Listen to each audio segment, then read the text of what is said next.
First we are combining the sugars with the butter.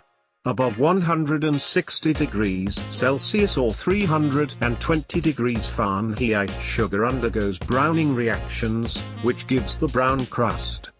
Butter acts as a fat. It also prevents the CO2 from escaping too early in the baking process. Now, we're whisking to combine completely.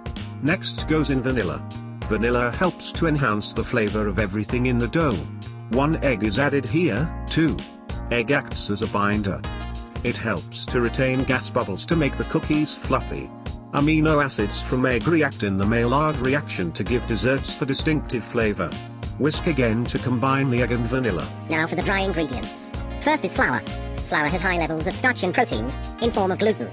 Then we add salt, which adds flavor and helps to strengthen mixtures. After that is baking soda. Baking soda is the true chemical reaction of baking. Baking soda releases CO2 according to the equation. However, as this also produces a strong base which has to be neutralized. Flour acts as an acid to neutralize the base. Add wet ingredients into dry. Never combine them together first. Also, don't overmix. This will cause the chemical reactions to start earlier than you want. According to collision theory, this is because the more you mix, the more likely the particles are to collide. Mix until just combine. Then we add chocolate chips.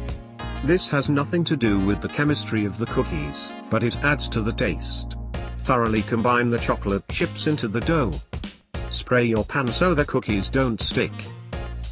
While you're rolling your cookies into balls and placing them on the cookie sheet, we will explain the primary reactions that occur while baking. The first is the spread. The butter melts and causes dough to lose its integrity, making it spread out. This determines the cookie's diameter. The egg causes it to stop spreading, because the proteins in the egg are sensitive to temperature. As they heat up, they get all tangled up with each other and form a solid structure. This keeps the cookies from deflating in the oven because the protein network acts as a skeleton.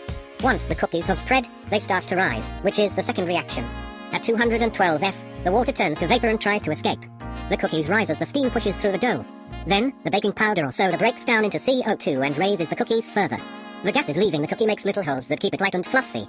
The color and flavoring don't begin until the cooking process is almost done. The two chemical reactions that occur are caramelization, what gives the cookies the color, and the maillard reaction, which gives the cookies the flavor as proteins in the egg react with sugar. Surprise! We're also making muffins. The chemistry is very similar here. We're mixing the dry ingredients separately from the wet.